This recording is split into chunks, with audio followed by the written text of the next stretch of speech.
ধন্যবাদ আঙ্গু স্যারকে। শুধু তাই নয়, এইচএসসি পরীক্ষার সকল বিষয়ের চূড়ান্ত সাজেশন পেতে আপনারা অবশ্যই মেহেরপুরের অন্যতম job coaching A to Z study point, এখানে আছে আমাদের আক্তার স্যার এবং সাত্তার স্যার। দীর্ঘদিন ধরে সুনামের সাথে এখান থেকে অসংখ্য থাম্বনেল দেখে বুঝতে পেরেছো যে আজকের ভিডিওটি কি হতে চলেছে। হ্যাঁ, শেষ সময়ে এইচএসসি 2026 সালের চূড়ান্ত সাজেশন বাংলা দ্বিতীয় পত্রে 100তে 100 পাওয়ার মূল মন্ত্র এই ভিডিওটি শেষ অবধি দেখলে অবশ্যই পাবে।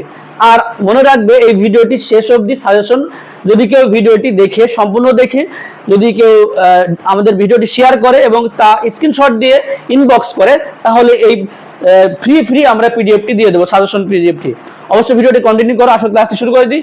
খুব গুরুত্বপূর্ণ, আর সময় নেই তোমাদের, রবিবার পরীক্ষা, তাই অবশ্যই ভিডিওটি না টেনে সম্পূর্ণ দেখবে ইনশাল্লাহ। হ্যাঁ,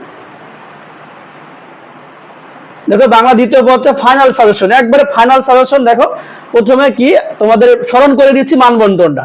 বাংলা ব্যাকরণ নির্মিত অংশ থেকে কত 30 মার্ক, কত বলো তো 30 মার্ক। 30 মার্ক টেকনিক আমি দিচ্ছি একটু পরে, একটু ধৈর্য ধরো। পারিভাষিক শব্দ বঙ্গবন্ধু যে কোনো একটা অপশনাল। শেষ সময় তোমার প্রস্তুতি নেই, কিচ্ছু পারো না, কি করো, যে কোনো একটা বেছে নাও। পারিভাষিক কিছু শব্দ 50টা, এই ভিডিও শেষে 50টি খুবই গুরুত্বপূর্ণ, বিভিন্ন বোর্ডে আসা, বারবার আসা পারিভাষিক শব্দ দেওয়া হয়েছে। আর বঙ্গ অনুবাদ যে কোনো একটা অপশনাল করে নাও। দেখো প্রতিবেদন অথবা দিনলিপি যে কোনো একটা পড়ো। শেষ সময়ের কথা বলছি, তোমার পড়া নাই, কিছু পড়নি, বিভিন্নভাবে সময় চলে গেছে। হ্যাঁ, এখন আমি যে মানবন্টনটা এমনভাবে সাজিয়েছি, তুমি অপশনাল প্রতিবেদন অথবা দিনলিপি যে কোনো একটা প্রস্তুতি ভালোভাবে নাও। এবং এই ভিডিওতে প্রতিবেদন এবং দিনলিপি লেখার ফরম্যাট বা নমুনা দেখানো হয়েছে। হ্যাঁ, ভিডিওটি শেষ পর্যন্ত দেখবে ইনশাল্লাহ। ইমেইল, আবেদনপত্র ও বা বৈদ্যুতিন চিঠি, দেখো যে কোনো একটা, এর মধ্যে দেখো 3টার মধ্যে 2টা আসবে, যে কোনো একটা করতে হবে। তুমি যদি আবেদনপত্রকে লাইক করো, আবেদনপত্রকে চুজ করো, তাহলে তোমার এই 2টা না পড়লেও চলবে। ঠিক আছে, কি বললাম, এই 3টা অপশনের মধ্যে 2টা আসবে, যে কোনো একটা করতে হবে। তাহলে আমি বলবো আবেদনপত্রকে তুমি স্টার দাও। এটা সহজ, তুমি সেই 6-7 থেকে পড়ে আসছো, ফরম্যাট জানো, তাই এটাকে তুমি একটু নজরে রাখবা, জাস্ট এটাই। সারাংশ, সারমর্ম অথবা ভাব সম্প্রসারণ, দুটাই পড়তে পারো, যে কোনো একটা লিখতে হবে। তুমি শেষ সময় আমার যেটা বক্তব্য থাকবে ভাব সম্প্রসারণ, যদি তোমার বেশিরভাগ পরিচিত ভাব সম্প্রসারণ আসে, লেখা সহজ হবে, কিন্তু এই সারাংশ সারমর্মের সময় বাঁচানো যায়। দুইটা বিষয় দেখো, সারাংশ সারমর্ম একটু ভেবে অল্প সময় লেখা যায়, আর ভাব সম্প্রসারণ তোমাকে 2 পৃষ্ঠা কমপক্ষে লিখতে হবে 10 মার্ক পেতে হলে। হ্যাঁ, তাহলে কি তুমি আমার যেটা সাজেশন থাকবে, তুমি সারাংশ আবার যে কোনো অপশন থাকবে, 2টা পড়তে হবে, সারাংশ সারমর্ম 2টা পড়তে হবে, যে কোনো একটা আসবে। সেই হিসাবে আবার ভাব সম্প্রসারণ পড়লেও হয়। হ্যাঁ, তুমি ডিসিশন নাও কোনটা পড়বা। তো ভাব সম্প্রসারণ পেলে বেশি বেটার হবে আর কি। হ্যাঁ, সংলাপ অথবা ক্ষুদে গল্প, আমার কথা দেখো, এই সংলাপটা করবা, সংলাপটা, ক্ষুদে গল্প পড়ার দরকার নেই, ক্ষুদে গল্প পড়বা না। হ্যাঁ, ক্ষুদে গল্প এটা করবা না, সংলাপটা, জাস্ট সংলাপটা দেখবা, নমুনা দেখাবে ইনশাআল্লাহ পরে। দেখো প্রবন্ধ রচনা 20 মার্ক, 20 মার্ক। এখানে দেখো এই টোটাল 20%, 100% দেখো, তাহলে 20%ই প্রবন্ধ রচনা। প্রবন্ধ রচনা হেভি করে গুছিয়ে সুন্দর করে লিখবা। জাস্ট 5 থেকে 6টা প্রবন্ধ রচনা দিয়েছি, জাস্ট গুছিয়ে পড়বা ইনশাল্লাহ। এখান থেকে 100তে 100 মার্ক মূল মন্ত্র এই ভিডিওতে পাবা। শেষ অবধি ভিডিওটা দেখো ইনশাল্লাহ। দেখো উচ্চারণ, এখান থেকে দেখো বাংলা ব্যাকরণ নির্মিত অংশ থেকে 30 মার্ক যে কথা বলছিলাম, এই পেজ থেকে দেখো খুবই গুরুত্ব সহকারে দেখবা। 100% এখান থেকে প্রশ্ন হবে, 100% প্রশ্ন হবে এখান থেকে। এই দেখো এই 4টা প্রশ্ন, 1 2 3 4, এই 4টা প্রশ্ন পড়ো, 100% 5 মার্ক শিওর। হ্যাঁ, 100 মার্ক এখানে। আর দেখো, আর এটা দেখো, আর এখান থেকে পড়বা এই উদাহরণ সহ ক্রিয়া আর সাপেক্ষ সর্বনাম। বলতে কি বোঝায়? সাপেক্ষ সর্বনাম বোঝো? সাপেক্ষ সর্বনাম মানে একটা সাথে আরেকটা সম্পৃক্ত, যেখানে সেখানে, যেই সেই, যিনি তিনি, তবে যেটি সেটি, যিনি তবে। হ্যাঁ, দেখো যদি তবে, এইসব একে বলে সাপেক্ষ সর্বনাম। ঠিক আছে, তাহলে কি বললাম, এখান থেকে 100% পাবা প্রশ্ন, এখান থেকেও পাবা, আর এখান থেকে 2 আর 3, আর পড়ার দরকার নেই, বুঝছো কিনা? আর প্রতিটা পেজে মানবন্টন দেওয়া হয়েছে যেন তুমি বুঝতে পারো এবং প্রতিটা বিষয়ে ভালোভাবে বুঝে প্রিপারেশন নিতে পারো। দেখো 100% গ্যারান্টি এই প্রশ্নটা আসবে, উপসর্গের অর্থবাচকতা নেই কিন্তু অর্থদ্যোতকতা আছে 100%। এইটি পরীক্ষায় আসবে, তুমি আগে থেকে জেনে রাখো। উপসর্গের অর্থবাচকতা নেই কিন্তু অর্থদ্যোতকতা আছে। দেখো এই বিষয়টা কি, হার। হার একটি মূল শব্দ। এর আগে দেখো এর কোনো শব্দ অর্থ নাই, কিন্তু এর আগে উপসর্গ যদি যুক্ত হলো, শব্দটা গঠন করলো কি, উপহার, একটা অর্থ বাচকতা তৈরি করলো, কিন্তু কি অর্থ বাচকতা নাই, কিন্তু যুক্ত হয়ে দুটো একসাথে কি অর্থ দ্বৈতকতা তৈরি করেছে। এই যে উপসর্গের এই ব্যাখ্যাটা, এটা 100% তোমার পরীক্ষায় আসবে, তুমি জেনে রাখো, গিয়ে তোমাকে লিখতেই হবে, তুমি রেডি হও। সমাস থেকে প্রশ্ন অবশ্যই 100% আসবে, তো মনে রাখো সমাসের বেশি বেশি গুরুত্ব দিবা। কর্মধারয় সমাস থেকে 100% প্রশ্ন হবে। কর্মধারয় সমাস, আর মনে রাখবা দ্বিগু, সহজ গুলো দিচ্ছি, আর দ্বন্দ্ব। এই কয়টা পড়লে তুমি 4 মার্ক পাবা শিওর। কি বললাম, কর্মধারয় দ্বিগু দ্বন্দ্ব পড়লে 4 মার্ক পাবা। কর্মধারয় দ্বিগু দ্বন্দ্ব পড়লে 4 মার্ক পাবা, গ্যারান্টি।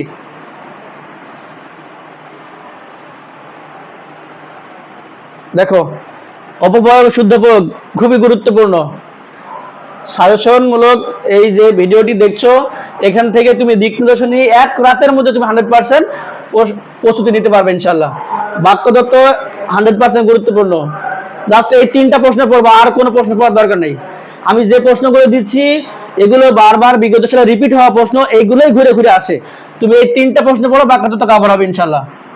দেখো এখানে একটা নোট আছে, মনে রাখবে ব্যাকরণ অংশ থেকে মোট 6টি প্রশ্নের উত্তর দিতে হবে। প্রতিটা প্রশ্নের মান হচ্ছে 5 মার্ক, মোট হবে 6 গুণ 5 = 30। তারপর দেখো আবেদনপত্র। আমি যেটা তোমাকে সাজেস্ট করেছিলাম আবেদনপত্র, এখানে আমি 5টা আবেদনপত্র দিয়েছি। প্রতিটা আবেদনপত্র লেখা একই বিষয়, হ্যাঁ। তো এই আবেদনপত্র নমুনা দেওয়া হয়েছে। দেখো আবেদনপত্র নমুনা, প্রথমে কি হবে, তারিখ। বিষয়গুলো লক্ষ্য রাখবা, ডান পাশে উপরের দিকে তারিখ, ডান পাশ বলতে এটাই বোঝায়, হ্যাঁ, এই দেখো ডান পাশ, এটা বোঝাচ্ছে, ঠিক আছে। তার উপরের দিকে তারিখ। তারপর কি বলছে, এরপর বরাবর লিখে যাকে আবেদন করা হচ্ছে তার পদবি বা প্রতিষ্ঠানের নাম, বরাবর প্রধান শিক্ষক, স্কুলের নাম, বিষয়, একদম এগুলো তোমরা সেই 6 থেকে পড়ে আসছো বা 5 থেকে পড়ে আসছো, হ্যাঁ। এই প্যাটার্নে, এই জন্যই তোমাদের বলেছিলাম আবেদনপত্রটা চয়েস করবা, হ্যাঁ। দেখো আবেদন কি বলছে, সম্বোধন বা জনাব, মহোদয়, এই ভাষাগুলো ব্যবহার করবা। সুন্দরভাবে বাচনভঙ্গি হবে এমন, সবিনয়, নিবেদন, এই দিয়ে বক্তব্যটা শুরু করবা। ভূমিকা, কারণ ও প্রয়োজনে সংক্ষেপে লিখবে। আবেদনপত্র মনে রাখবা খুবই সংক্ষিপ্ত আকারে লিখতে হয় এবং স্মার্টলি, কোনো কাটাকাটি যেন না হয়, খবরদার আর কি, হ্যাঁ, মনে রাখবা। দেখো বৈদ্যুতিন চিঠি ও ইমেল, তুমি যদি আবেদনপত্র ভালো করে পড়ে থাকো, এই দুটো না পড়লেও হবে, আমি বলেছিলাম, তবুও দেখে নিবা, খুব সহজ। দেখো এইচএসসি পরীক্ষা চমৎকার ফলাফলের জন্য অভিনন্দন জানিয়ে বন্ধুকে একটি বৈদ্যুতিন চিঠি লিখো। 2 নম্বর কি বলছে, ইন্টারনেট মোবাইল ফোনের ব্যবহার, সুফল কুফল, খুবই very much important. Internet, mobile phone এগুলো সমসাময়িক বিষয়, খুবই গুরুত্বপূর্ণ। বাংলা নববর্ষের শুভেচ্ছা জানিয়ে বন্ধুকে একটি ইমেইল প্রেরণ করো। ইমেইল ও বৈদ্যুতিন চিঠি লেখার নমুনাও দিয়েছি সাথে, দেখো। তারপর দেখো আমি 9টা দিয়েছি মোট। পিতা মৃত্যুতে শোক, এগুলো তো সবই তোমরা পারবা, আমি বলেছি এটা চুজ করার দরকার নেই, আবেদনটা চুজ করবা, কারণ 3টা অপশনাল তো হবে আর কি, হ্যাঁ। দেখো লেখার নিয়ম, বৈদ্যুতিন চিঠিতে তুমি লিখো, এটা লেখার নিয়মটা কি হবে, উপরে ডান পাশে স্থান ও তারিখ লিখতে হবে, তাহলে স্থান হবে উপরে, বরাবর কিন্তু হবে না, সেক্ষেত্রে অবশ্যই খেয়াল রাখবা। আর এই টোটাল পিডিএফটা ফ্রি দেওয়া হবে যদি ভিডিওটি শেয়ার করে, এই শেয়ারের স্ক্রিনশটটা আমাদের ইনবক্স করো, তাহলে এই পিডিএফ চূড়ান্ত সাজেশন এইচএসসি বাংলা দ্বিতীয় পত্রের চূড়ান্ত সাজেশন পিডিএফ তোমাদেরকে ফ্রি দেওয়া হবে, একদম totally free. Student care academy তোমাদের সেবায় নিয়োজিত, মানুষের সেবায় শিক্ষার্থী বান্ধব একটা প্রতিষ্ঠান। দেখো কি বললাম, 2 নম্বর কি, প্রথমে প্রিয় সম্বোধন, প্রিয় বন্ধু বা প্রিয় বন্ধুর নাম যদি হয় ইলা বা প্রিয় মনির ইত্যাদি দিয়ে শুরু করবা। 3 নম্বর কি, কুশল বিনিময়ের মাধ্যমে চিঠি সূচনা করতে হয়। কুশল বিনিময়ের মাধ্যমে, কেমন আছো, আমি ভালো আছি, তুমি কেমন আছো, এই। মূল বক্তব্য সহজ, আন্তরিক ও আবেগপূর্ণ ভাষায় লিখতে হয়। তারপরে দেখো 5 নম্বর, প্রয়োজনে পরিবারের খোঁজ খবর নেওয়া যেতে পারে, শেষে বলছে শুভকামনা জানিয়ে ইতি লিখে নিজের নাম দিয়ে সমাপ্তি টানবে। যদি কোনো কিছু বুঝতে সমস্যা হয় কমেন্টে জানিও। হ্যাঁ, দেখো ইমেইল লেখার নমুনা। ইমেইলে কি হবে, টুতে প্রাপকের ঠিকানা, ঠিক আছে, টুতে মানে যাকে পাঠাবা তার ইমেইল অ্যাড্রেস, ফ্রম প্রেরকের ঠিকানা, এটা তোমার অটোমেটিক পূরণ হয়ে যায়। সাবজেক্ট, সাবজেক্টটা কি, সাবজেক্ট মোবাইল দিলে অটোমেটিক পূরণ হবে, তোমাকে লিখতে হবে তোমার ঠিকানা আর কি। সাবজেক্ট কোন বিষয়ের উপর লিখছো সেটা। সাবজেক্ট লাইনে বিষয়বস্তু সংক্ষেপে ও স্পষ্টভাবে উল্লেখ করতে হবে। 3 নম্বর বলছে যথাযথ সম্বোধন দিয়ে মূল বক্তব্য শুরু করতে হয়। 4 নম্বর ভাষা হবে প্রাণচঞ্চল, সংক্ষিপ্ত ও নির্দিষ্ট বিষয় কেন্দ্রিক। মনে রাখবা এইচএসসি চূড়ান্ত সাজেশন এটাই এনাফ। 100তে 100 পাওয়ার গোপন টিপস এই পিডিএফ এ রয়েছে। যারা পিডিএফটি পেতে চাই ফ্রিতে, অবশ্যই ভিডিওটি শেয়ার করে তার স্ক্রিন কপি আমাদের ইনবক্স করলে এই ভিডিওটি, এই পিডিএফটি তাকে আমরা ফ্রিতে দিয়ে দেবো ইনশাল্লাহ। দেখো এখানে নমুনা দেওয়া হয়েছে কি, টু, তুমি যাকে পাঠাবা টু উপরে হবে। মনে রাখবা যাকে পাঠাবা তার ঠিকানাটা উপরে হবে। তবে ফ্রম তোমার ঠিকানা, ফ্রম তোমার থেকে যাচ্ছে, মাই সেলফ দিয়ে বা তোমার নাম দিয়ে দিতে পারো। হ্যাঁ, অবশ্যই ইমেইল অ্যাড্রেসে @ দিবা, দিবা। হ্যাঁ, ইমেইলের অ্যাড্রেসে এই ঠিকানাটা থাকতে হবে। হ্যাঁ, নাহলে কিন্তু ভুল হবে। তবে ডেট দেখো, তারিখ দিবা। তবে কি প্রথমে টু, ফ্রম, সাবজেক্ট, ডেট, এগুলো জাস্ট এই ক্রম অনুযায়ী থাকবে। আর এই লেখাগুলো প্রত্যেকটা এইভাবে সুন্দরভাবে শৃঙ্খল দিয়ে লিখতে হবে ইনশাআল্লাহ। প্রতিবেদন, প্রতিবেদন দেখো বর্তমানে নিত্য প্রয়োজনের দাম, এখানে প্রতিবেদন 3টা পড়লে এনাফ। খাদ্য ভেজাল, সড়ক দুর্ঘটনা আর বর্তমানে নিত্য প্রয়োজনীয় মূল্যের দাম। 1 2 3 1 2 3 1 2 3, এই 1 2 3 করলে হবে। আর এক্সট্রা একটা স্টার দিচ্ছি, সেটা হচ্ছে বৃক্ষরোপণের জন্য, খুবই গুরুত্বপূর্ণ। তাহলে কি হলো, 1 2 3 4, 1 2 3 7, এই 4টা প্রতিবেদন করলে এর মধ্যে হবে। যদিও বলেছি প্রতিবেদন এবং দিনলিপি অপশনাল, প্রতিবেদন এবং দিনলিপি যে কোনো একটি লিখতে হবে, দুটার অথবা থাকবে ইনশাল্লাহ। এবার দেখো প্রতিবেদন লেখার নিয়ম। প্রতিবেদন একটি যথাযথ ও আকর্ষণীয় শিরোনাম দিতে হয়, মাঝখানে গাঢ় অক্ষরের, তাহলে সুন্দর একটি, এই যে উপরের দিকে কি লিখতে হবে, নিত্য প্রয়োজনীয় জিনিসপত্রের অস্বাভাবিক মূল্য বৃদ্ধি। যদি হয় দুর্ঘটনা সম্পর্কিত তাহলে সুন্দর করে বড় করে লিখতে হবে। আর অবশ্যই তোমরা পেন দিয়ে লিখবা, এখানে এমন উদ্ধৃতি চিহ্ন ইউজ করবা সুন্দর করে। হ্যাঁ, আর এই লেখাগুলো খুবই সুন্দর, প্রাণচঞ্চল হতে হবে, কখনো কোনো জায়গায় কাটাকাটি করবা না। একটা কথা মনে রাখবো, এসব লিখতে যে কোনো জায়গায় কোনো কাটাকাটি করবা না, মনে রাখবা। তারপরে 2 নম্বর কি, প্রতিবেদকের নাম, স্থান, তারিখ শিরোনামের নিচে ওপরে উল্লেখ করতে হবে। 3 নম্বর বলছে ভূমিকায় বিষয়বস্তু সংক্ষিপ্ত পরিচয় দিতে হবে। যে বিষয়ে লিখবা সেটার ভূমিকাতে খুব বেশি ওই নিয়ে কথা বলবা না, বর্ণনার ক্ষেত্রে ওই বিষয় নিয়ে কথা বলবা, এটাই বলছে। 4 নম্বর দেখো মূল অংশের তথ্যপাত্র, কারণ, প্রভাব ইত্যাদি ধারাবাহিকভাবে উপস্থাপন করতে হবে। যদি কোনো এলাকার নির্দিষ্ট এলাকা হয়, এলাকার নাম ঠিকানা ইউজ করতে হবে। কোন সময়ে ঘটেছে সেই ঘটনা যদি হয় তাহলে সেই ঘটনার তারিখ এবং কি পরিমাণ ক্ষয়ক্ষতি সেই কথাটা উল্লেখ করতে হবে। ডকুমেন্টারি কিছু কথা প্রতিবেদনে উল্লেখ করতে হয়। হ্যাঁ, দেখো উপসংহার, সমস্যা সমাধানের একটা উপায় বা সুপারিশ উল্লেখ করতে হবে। যদি সমস্যা হয় সেই সমাধানের জন্য কার কার দৃষ্টি আকর্ষণ করতে হবে সেই বিষয়ে 2-1টা কথা তোমাকে লিখতে হবে। হ্যাঁ, প্রতিবেদন লেখার নিয়ম গেল। হ্যাঁ, এবার দেখো দিনলিপি। দিনলিপি বলেছিলাম প্রতিবেদন এবং দিনলিপি যে কোনো একটা মার্ক হবে 10 মার্ক। হ্যাঁ, দেখো কি এখানে প্রথম পড়বা বিজয়গুলো 1 3 5 7, কি বাংলা নববর্ষ সম্পর্কে, কলেজে প্রথম দিনে বর্ণনা, তুমি কলেজ থেকে শিক্ষা সফরে গিয়েছো তার বর্ণনা এবং বইমেলা বিবরণ দিয়ে, এগুলো 3 স্টার, বাকিগুলো সব 2 স্টার। তুমি সবগুলো এই নিয়মগুলো একবার দেখে নেবা, নমুনাতে দিচ্ছি ইনশাল্লাহ। তাহলে এই পিডিএফটি যদি পেতে চাও ভিডিওটি অবশ্যই ভিডিওটি শেয়ার করো এবং শেয়ার স্ক্রিনশট আমাদের ইনবক্স করো। আমরা তোমাদের এই শেষ সময়ে এইচএসসি বাংলা দ্বিতীয় পত্রের চূড়ান্ত সাজেশনটি ফ্রিতে দিয়ে দেবো যদি তোমরা এটা ভিডিওটি শেয়ার করো। হ্যাঁ, মনে রাখবো অবশ্যই। দেখো দিনলিপি লেখার নমুনা, নিয়ম ও নমুনা। প্রথমে কি বলছে, শুরুতে বাম পাশে তারিখ, বার, সময় এবং ডান পাশে স্থান লিখবে। তাহলে কি বললো, বাম পাশে তারিখ, তারপরে সাল, বার, সময় এগুলো লিখতে হবে। তারপরে দিনলিপির সময় সব সময় উত্তম পুরুষে বা আমি লিখতে হয়।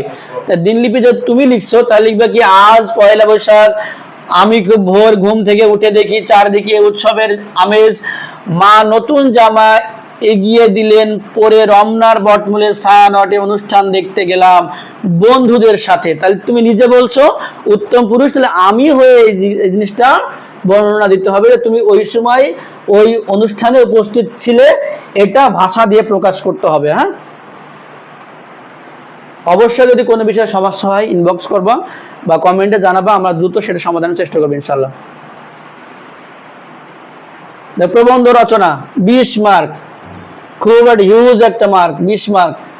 20 মার্কের গোপন ট্রিক্স এখানে দেখাবো। দেখো বলছি এখান থেকে অনলি 5টা দেবো, 10টা দিয়েছি কিন্তু 5টা দেবো, 5টা 3 স্টার। দেখো তার মধ্যে দ্রব্যমূল্য বৃদ্ধি ও তার প্রতিকার। 1 নম্বরে দুর্যোগ ও তার প্রতি, বাংলাদেশের প্রাকৃতিক দুর্যোগ, মাদক আসক্তি ও তার প্রতিকার, কারণ প্রতিকার।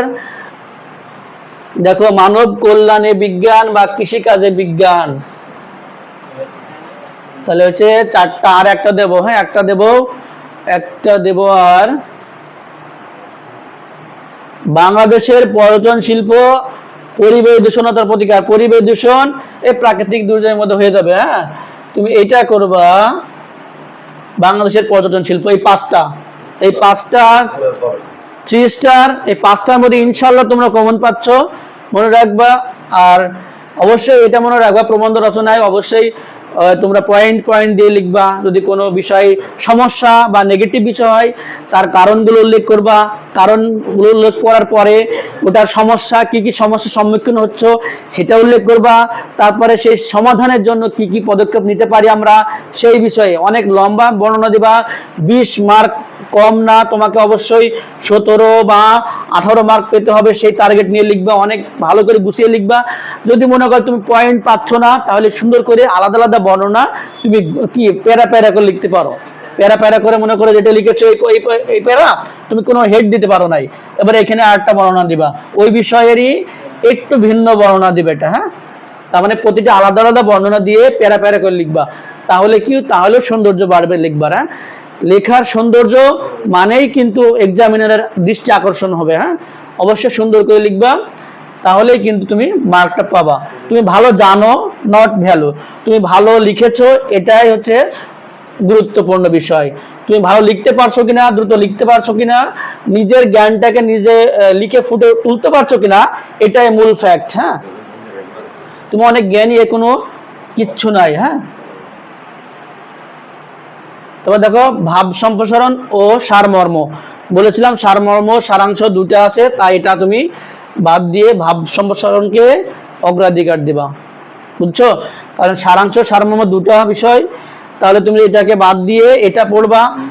আর তুমি যদি এটা পড়তে ইচ্ছুক হও তাহলে এটাকে লিখতে কম সময় লাগবে, এটা বেশি সময় লাগবে, কিন্তু এটা আমার পক্ষে ভালো হবে। আমি ভাব সম্প্রসারণ এর মধ্যে 9টার মধ্যে 5টা করে দিচ্ছি তোমাকে, 5টা 100% আসবে। অন্যায় যে করে আর অন্যায় যে সহে দুজনই সমান অপরাধী। হ্যাঁ, তারপর দেখো মানুষ বাঁচে তার কর্মের মধ্যে, বয়সের মধ্যে নয়, জীবে প্রেম করে যেজন সেজন সবিছে ঈশ্বর, দুর্জন বিদ্বান হলেও পরিত্যাজ্য, স্বদেশের উপকারে নেই যার মন সেই কি স্বদেশ ত্যাগ করে, জানো এমন বিষয়টা। তারপরে দেখো প্রয়োজনে যে মরিতে প্রস্তুত বাঁচিবার অধিকার তারই। তাহলে হলো এই 1 2 3 4 5টা বললাম, 5টা কি বললাম, অন্যায় যে করে আর যে সহে সমান অপরাধী, মানুষ বাঁচে তার কর্মের মধ্যে, বয়সের মধ্যে নয়, জীবে প্রেম করে যেইজন সেইজন সবিছে ঈশ্বর, দুর্জন বিদ্বান হলেও পরিত্যাজ্য, প্রয়োজনে যে মরিতে প্রস্তুত বাঁচিবার অধিকার তারই। ভাব এই 5টা ভাব সম্প্রসারণ একদম 3 স্টার, এর বাইরে পড়ার দরকার নাই, শেষ সময়ে জাস্ট রিভিশন করে চলে যাও পরীক্ষার হলে। আর অবশ্যই অবশ্যই প্রত্যেকটা প্রশ্ন লিখবা, সময় মেইনটেন্স করবা, সময়টা খুব গুরুত্ব দিচ্ছে বিষয়টা। প্রতিটা প্রশ্ন লিখে আসবা। তুমি একটা প্রশ্ন খুব ভালো লিখেছো, খুব বেশি লিখেছো, আর একটা প্রশ্ন হাত দিতে পারোনি নট, এটা কোনো খবরদার করবা না। তুমি একটা ভালো পড়লেও কম লিখবা, যদি আরটা লিখে আসতে পারো সেই সময়টা তুমি কিন্তু রাখবা। হ্যাঁ, অবশ্যই সময় মেনটেন করে সুন্দর করে লিখবা। দেখো সারাংশ বলেছি, সারাংশ এগুলো। এই পিডিএফটা যদি তোমরা সরাসরি পেতে চাও পিডিএফটি, তাহলে অবশ্যই ফ্রিতে পেতে চাও, অবশ্যই ভিডিওটি শেয়ার করব, ভিডিওটি শেয়ার করবা, শেয়ার করে তার শেয়ারিং স্ক্রিনশটটা আমাদেরকে অবশ্যই তুমি ইনবক্স করো, তাহলে তোমাদেরকে এই এই পিডিএফটি একদম ফ্রিতে দেওয়া হবে, একদম ফুলি ফ্রিতে দেওয়া হবে। অবশ্যই তোমরা ভিডিওটি শেয়ার করে ইনবক্স করবা। সারাংশ সারমর্ম না পড়ে ভাব সম্প্রসারণ করবা। এটা দেখো সংলাপ এবং ক্ষুদে গল্প, যে কোনো একটা, শেষ সময়ে যে কোনো একটা বেছে নাও, সংলাপ অথবা ক্ষুদে গল্প। আমি বলবো তোমাদের সংলাপটা তোমরা বেছে নাও, এতে করে তোমরা ভালো লিখতে পারবা। যৌতুকের কুফল, দুই বন্ধুর মধ্যে সংলাপ, এই একটা গুরুত্বপূর্ণ। এর মধ্যে 12টা দিয়েছি, 12টাই গুরুত্বপূর্ণ, এর মধ্যে কয়েকটা বেছে দিচ্ছি। দেখো এই সড়ক দুর্ঘটনা সম্পর্কে, আর দেখো বাংলা নববর্ষ বৃক্ষরোপণ প্রয়োজনীয়তা, তাহলে এখানে দিলাম 4টা। হ্যাঁ, দেখো ফেসবুকের সুফল কুফল, ইন্টারনেটের সুফল কুফল, খুবই গুরুত্বপূর্ণ। ফেসবুক ইন্টারনেট খুবই গুরুত্বপূর্ণ, কারণ এটা সমসাময়িক বিষয়। আর মাদকাসক্তির কুফল, এই কয়েকটা 7টা দিলাম, এই 7টাই আনাফ, সংলাপে 7টা আনাফ। যৌতুক কুফল, তারপর সড়ক দুর্ঘটনা বর্ণনা, বৃক্ষরোপণ এই সংলাপ, নববর্ষের সংলাপ, ফেসবুক ইন্টারনেট সুফল কুফল এবং মাদকাসক্তি এর সুফল কুফল ও প্রতিকার, দুই মধ্যে সংলাপ। 100% এর মধ্যে ইনশাল্লাহ পাবা। তাহলে আজকের এই ভিডিওটি তোমার কেমন লেগেছে অবশ্যই জানাবা। আর প্রতিটা পেজে তোমার এখানে মানবন্ধন দেওয়া আছে, এখান থেকে বুঝতে পারবা যে পড়তে হবে ইমেইল, আবেদন, বৈদ্যুতিন চিঠি, যে কোনো একটি তোমাকে লিখে আসতে হবে। এখানে বুঝতে পারবা সারাংশ, সারমর্ম, ভাব সম্প্রসারণ, যে কোনো একটি তোমাকে লিখে আসতে হবে। সংলাপ, ক্ষুদে গল্প, যে কোনো একটি তোমাকে লিখে আসতে হবে। প্রবন্ধ রচনা তোমাকে একটি লিখতে হবে। তার মানে এখান থেকে প্রতিটা মানে পিডিএফ এর পেজে, প্রতিটা পেজেই তোমাকে এইটা দেওয়া হয়েছে, মানদণ্ডটা তুমি যেন চোখে দেখে সুন্দর করে প্রস্তুতি নিতে পারো। ঠিক আছে, দেখো শেষে যে গুরুত্বপূর্ণ বলছিলাম যে 50টি পারিভাষিক শব্দ দেব, এই হচ্ছে 50টি পারিভাষিক শব্দ। 50টি পারিভাষিক শব্দ, অবশ্যই এই শব্দগুলো থেকে ইনশাআল্লাহ অনেকগুলো শব্দ তুমি কমন পাবা এই পারিভাষিক শব্দগুলোর মধ্যে থেকে। পারিভাষিক শব্দ 50টি, তোমরা স্ক্রিনশট দিয়ে নাও, অবশ্যই দেখা যাবে না, এক পেজে 50টা আটানো হয়েছে। অবশ্যই তোমরা এই ভিডিওটি সম্পূর্ণ দেখে শেয়ার করবা, তার স্ক্রিনশট আমাদেরকে ইনবক্স করো। দেখা মাত্রই আমি তোমাদেরকে পিডিএফটি সম্পূর্ণ বিনামূল্যে দিয়ে দেবো। এইচএসসি 2026 পরীক্ষার্থীদের বাংলা দ্বিতীয় পত্রের চূড়ান্ত সাজেশনে আমি ছিলাম মোহাম্মদ আঙ্গুর Hossain, student care academy, Kachharipara, Meherpur. Student care academy সবসময় এই স্টুডেন্ট বান্ধব এবং স্টুডেন্টদের নিয়ে কাজ করে, তাই তোমরা অবশ্যই ভিডিওটি শেয়ার করবা, বেশি বেশি শেয়ার করবা, তাহলে তোমাদেরকে আমরা এই পিডিএফটি গুরুত্বপূর্ণ চূড়ান্ত সাজেশন পিডিএফটি তোমাদেরকে একদম বিনামূল্যে দিয়ে দেবো ইনশাআল্লাহ। তোমাদের পরীক্ষা ভালো হোক, তোমাদের ভবিষ্যৎ উজ্জ্বল হোক, সেই কামনায় আমি মোহাম্মদ আঙ্গুর হোসেন তোমাদের সাথে ছিলাম। আসসালামু আলাইকুম ওয়া রাহমাতুল্লাহি তাআলা ওয়া বারাকাতুহু। ধন্যবাদ আঙ্গুর স্যারকে। শুধু তাই নয়, এইচএসসি পরীক্ষার সকল বিষয়ের চূড়ান্ত সাজেশন পেতে আপনারা অবশ্যই আমাদেরকে ফলো করুন। মেহেরপুরের অন্যতম job coaching A to Z study point, এখানে আছে আমাদের আক্তার স্যার এবং সাত্তার স্যার। দীর্ঘদিন ধরে সুনামের সাথে এখান থেকে অসংখ্য মেধাবী শিক্ষার্থী বের হয়েছে। আশা করি নিঃসন্দেহে এটা আপনাদের জন্য একটা ভালো ক্লাস করার জায়গা হবে।